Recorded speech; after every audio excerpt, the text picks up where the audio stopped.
in the wonderful name of Jesus. It's great having you on Choices. Welcome.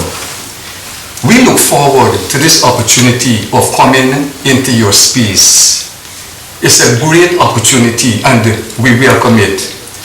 We want to encourage you today to stay with us as we share the Word of God with you. We are confident that the Word of God will help you, that the quality of your life will improve. And so we encourage you, stay with us as we continue our discussion on rebuilding the family, the community, and the world at large. God bless you, gentlemen. You know, over the past few weeks, we have been discussing rebuilding. Perhaps it's one of the most important things that we can discuss in this age and this time. We have been focusing from the book of Nehemiah chapter 3, and James chapter 3. But I think one of the critical things that we have been underscoring is the importance of vision as we seek to rebuild. And we have been underlining or surrounding vision with the concept of values and the concept of the importance of not only values but standards. Today we want to continue examining those concepts. And if we focus on the book of Nehemiah, we would understand the importance of not only having a vision, but having the persons who are involved assist and work in terms of articulating the vision. Oftentimes we are accustomed to just having the lower members or those who are the lower rung of leadership just to execute the vision. But we want to advance today the importance of having those persons be part and parcel of articulating the vision. So as you sit and you watch this program today, share with us as we touch on some of the important components of rebuilding the society. Not only the society, but we want to start from the critical element, that is rebuilding the family, where we have fathers, where we have mothers and children involved in the articulation of the vision to rebuild the family. Gentlemen. There are very many who have written extensively, spoken a whole lot about the involvement of workers, people in management, and citizens in the neighborhood democratic council, and so on and so forth. Sometimes those who hold superior positions feel that they are not just holding superior positions, but they have superior thought patterns. Their ideas are superior to everybody around them. No, I don't agree with that, because some of the best ideas in life I've discovered some of the best ideas come from the trenches. But you have to, one of the skills that we have not really perfected as leaders is the ability to listen, either the ability or the willingness to listen. But I want to believe, and we want to posit that this thing begins in the home. You see, the parents have a duty to model the necessity of the involvement of children. Now, some of you immediately disagree with that statement. You see, if the parents, if children only, the ideas, then they have creative ideas, are not given the light of day, and they only have to listen to the ideas and the opinions of their parents without having an opportunity to ventilate theirs and to have theirs brought on the table, we might not be preparing them for the future, we're preparing them for the past. The future is constantly changing, constantly changing. I was in a plane the other day and I noticed a mother trying to pacify a 2-year-old. The mother said to me the child was 2 years old. And the child would not allow the seat belt to be harnessed by the seat belt. The child would not allow anyone to control her. And the mother gave the child an iPhone, now 2 years old, and gave the child an iPhone. And immediately that child took the iPhone, and the first thing I saw those fingers, flicking across the screen like that. It's flicking across the screen, pinching the screen. And it took me a long time as an adult to figure out how to operate that kind of gadget to my shame. But here is this 2-year-old, and she immediately calmed down for the rest of the flight. She had this gadget. Now listen, I commend that mother. She achieved her end. She didn't use Euro time method. She entered into a transaction with this child. I know what you want, and I'm going to help you. And she gave that child an expensive instrument called this iPhone for the rest of the flight. That the child was playing games on it. I was sitting right across and behind them, and I was amazed. Now, after about an hour, she went fast asleep. Mission accomplished. She was involved in a productive idea. I could only see some of us trying to tie that child down and trying to use the old methods. Pastor, I was looking at reading about the US space program. And initially I thought it was a waste of funds.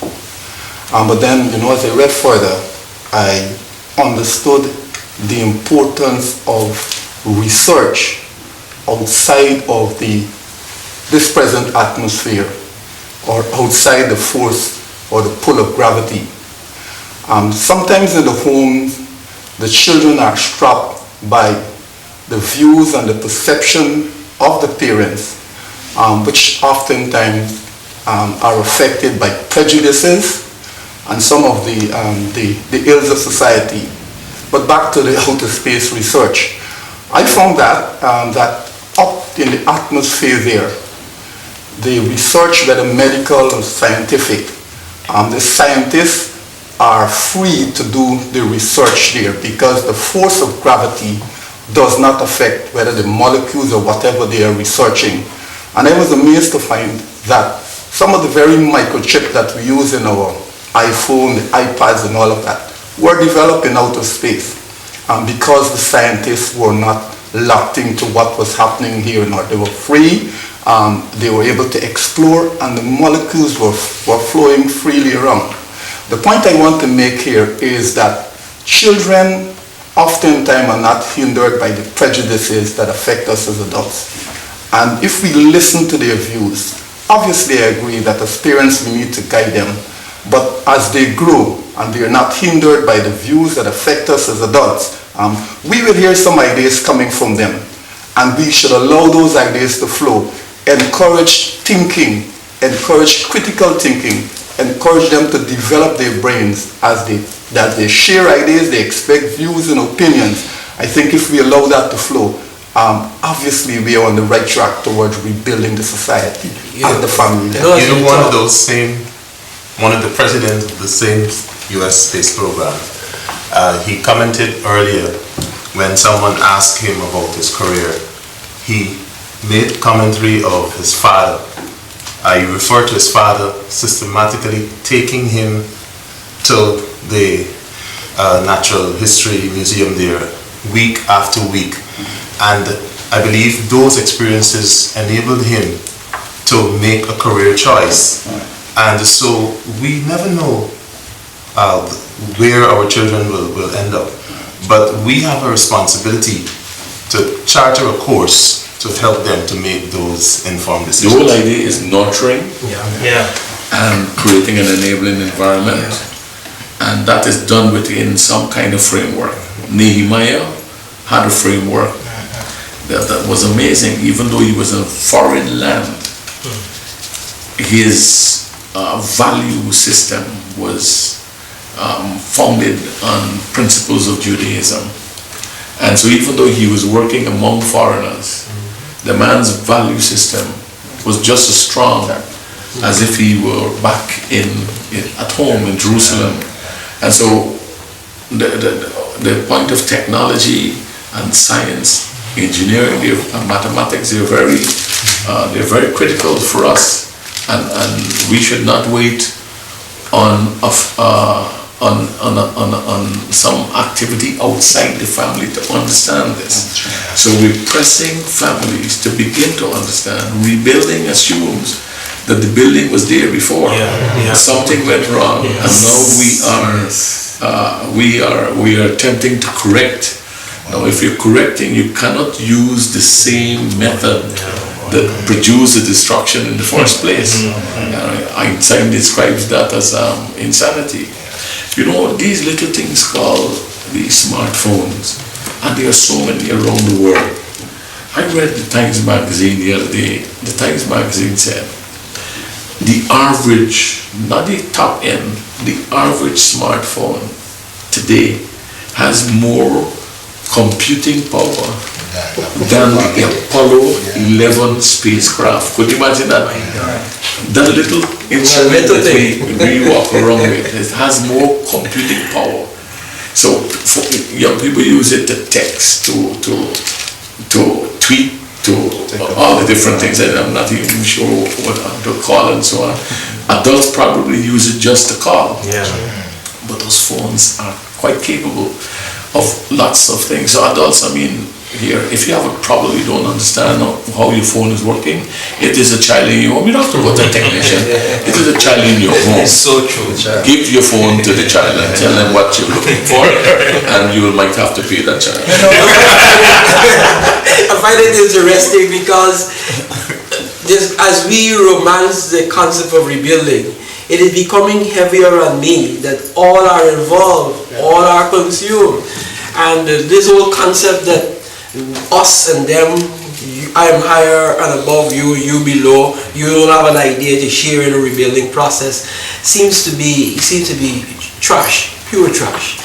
I remember as I heard my colleagues chatting, I remember only recently doing some work on this great American scientist, black American scientist, George Washington Carver. And I was blown away by him because his outstanding work really, by the time he got to 31, he had done and already created over 300 new uses for the peanut in an environment where cotton was popular. King. And was king and could not even, was no longer growing because the soil was not capable any longer to produce cotton. And this son of a slave, who was even stolen by other slaves and left on the road to die, was able to take those negative experiences and still utilize his God-given creative power to change the world today. Children have an idea. In the business community, the lower staff do have an idea. Yes. In the political environment, the commoners do have an idea. And I want to say, in the world, we all have an idea. You know, it is with this in mind that it is important for us to understand. Sharing the vision is critical to rebuilding. We saw it in Nehemiah. He did share the vision. In Nehemiah 2:17, he said to the gathering, he said, "Then I said to them, you see the trouble we are in. Jerusalem lies in ruins, and its gates have been burnt with fire. Come, let us rebuild the wall of Jerusalem, and we will no longer be in disgrace." So it is important to share the vision with those that you will have, partake or participate in the work to be done. And critical to this also is not just to have them do the work, but also seek to empower them as they carry out the work. Because you can always find people to do the work, but what happens when the work is finished? They go back to the same old way of living. We need them to be empowered. And it's critical in the family. I heard the story of the young woman on the phone with a little child, We would think about the cost of that phone before we put it in the hands of that child. But look at the issue of empowering, moving that child, helping that child to understand technology at the age of 2. So we need to empower our workers, we need to empower our children, we need to empower our citizens, not just have them being involved in the rebuilding task. Because we are rebuilding, it means that a foundation is already laid.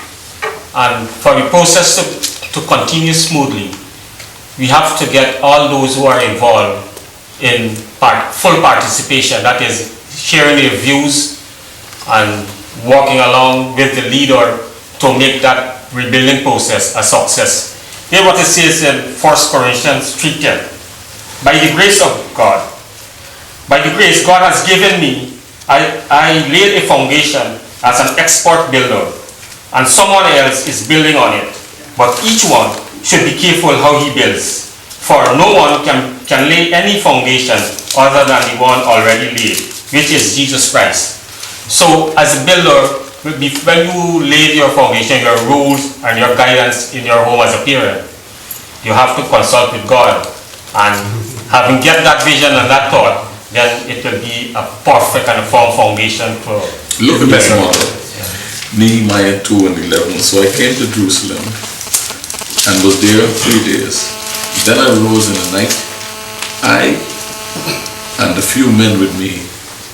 I told no one what my God had put in my heart to do at Jerusalem, nor was there any animal with me except the one on which I rode. And I went out by night through the valley gate to the serpent well and the refuge gate, and viewed the walls of Jerusalem, which were broken down, and its gates which were burned with fire. Then I went to the fountain gate and to the king's pool, and there was no room for the animal under me to pass. So I went up in the night by the valley and viewed the wall. Then I turned back and entered by the valley gate, and so returned. And the officials did not know where I had gone or what I had done. I had not yet told the Jews, the priests, the nobles, the officials, or the others who did the work. He sets the stage, and I think each parent, from generation to generation, if we're going to make an impact in the future, you have to take a few with you. And we are recommending here, and he might have took a few men, and I'm sure he trusted those guys. They were able to work on projects before, so he knew their strengths and their weaknesses. In the family, whoever the leader is, and one of the things that we observe in our country, that very many homes are led by females. And that is not because a man is absent, but it is because lots of men fail to take their responsibility, or they believe that their primary responsibility is just to work and to bring money home. And so who charts the future? Who sits with those children? If you listen when they're doing their exams, most of those children have been counseled and coached by their mom. And so that's a whole different discussion. But I want us to focus primarily on the issue here of the necessity of providing vision and feeling comfortable to share the vision of the family right there at home. And as you begin to share, in the next 10 years, this is why we are doing ABC, because I want us to accomplish this in the next 10 years. In the next 10 years, we want to be able to do this, do that, and the father sharing with members of the family that have the ability to listen and to understand. There might be a few, but you have to share your vision. And once you share the vision, you have to know what you're looking for is for them to buy into. And so when people, it's not just sharing the vision, because communication is a two-way street. When you share the vision, people must now agree and then take it. And it becomes theirs, not only in the family, in the village, in the big company. There are companies around the world who have turned from a lost position to great financial profit because the top man listened to an idea, he heard an idea that came from the floor, and he said, wow, where did that idea come from? Didn't dismiss it and turned the company around. And we need to listen to good ideas, but you have to do like Nehemiah. you have to go among the people. Yeah. But I've observed as well, that one of the barriers to empowering people in the nature that we're talking about is a thing called insecurity. Every leader must be secure in himself. That's the only way. He needs to be empowered himself. He needs to understand, his giftings, what he's strong in, so that he'll be able to empower those who may very well have an earth-moving idea that will really transform a family, a community, a nation. We look at Jerusalem walls being in ruin, and Nehemiah had this vision, and as he took men and he came back, he shared the vision with the rest of Jews, and they really bought into this thing. Buying into it was so important for them to complete the rebuilding task so that they would never be in disgrace again. So sharing the vision is so important, but not only sharing the vision is that as people buy into the vision, they will cooperate, they will come together, and as they come together, they will be a stronger force in the rebuilding of a family, of a nation, because of the involvement of every person. The value that every person brings to that table is so important. So listening and buying into the vision helps as we share our vision with our children, with our citizens. It helps us to accomplish the task, because there was something that he wanted to accomplish, and that was building the wall. If we are to build back walls in our family, we must involve our children, we must involve the citizens of our nation, so we will have a strong family, we will have a strong nation. A comment quick on insecurity. It is true in the family, it is true on the job. There are too many folks who are insecure, and it polarizes. It prevents them from offering their best and from moving the organization, whether it be the family or because you're always looking over your shoulder, even if somebody's about to take over your work. And that is sad. I mean, we have enough evidence of parents getting full credit, sitting in corporate meetings, and their parent. And they went home to do review, and they asked, how do I get, sitting before the computer and trying to get a particular application going, but don't know how, and a son or a daughter might be passing. Say, Bob, how do I get, that's simple, man. No, I want you to show me, don't do it, I want you to show me. Now, 4 hours after, that father or mother might be making a presentation, not just computer technology, but let's say, for example, a mother might be doing a master's program or a doctoral program and struggling with some kind of mathematical equation, and has a son or a daughter who's a genius in the area. I mean, you would be so insecure you want to ask your child. You call your child and you say, this is what I am doing. Oh, here, send me all the variables, send me the question. Send me and I will explain it to you. If you're insecure, you feel that you can't do that. Listen, they are young engineers and they are doctors, business people. This thing is happening over and over. We have to create the environment. We have to create the platform to allow that exchange, without feeling. We have to protect our turf. And Nehemiah, when he went out to build, he was not consumed by other people. I mean, chapter 3 gives a listing of the who of who's, who did what. And it was not just Nehemiah's name. If Nehemiah was suffering from an inferior complex, nobody else's name would be there. But Nehemiah allowed every name who contributed to be named. And you must let it be known. You are not the person who is responsible for doing everything, but the others, give them credit. That's right. And watch your family, your community, and the nation. Just before Nehemiah, his face was looking so wrinkled that the king noticed him and asked him, man, you were sick? So what happened with you? Now listen to these words that Nehemiah is saying. But I said to the king, may the king live forever. Why should my face not look sad when the city where my father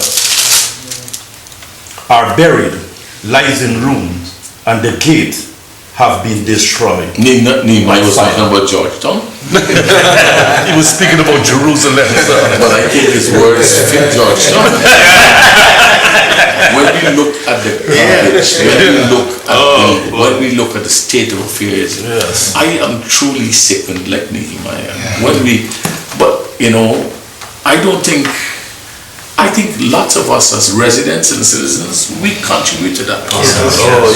Littering, and I mean, who put all those styrofoam boxes in the drains and plastic bottles in the drain? And we have to change. You see, that's why it can't, the change, that change is not going to trickle down.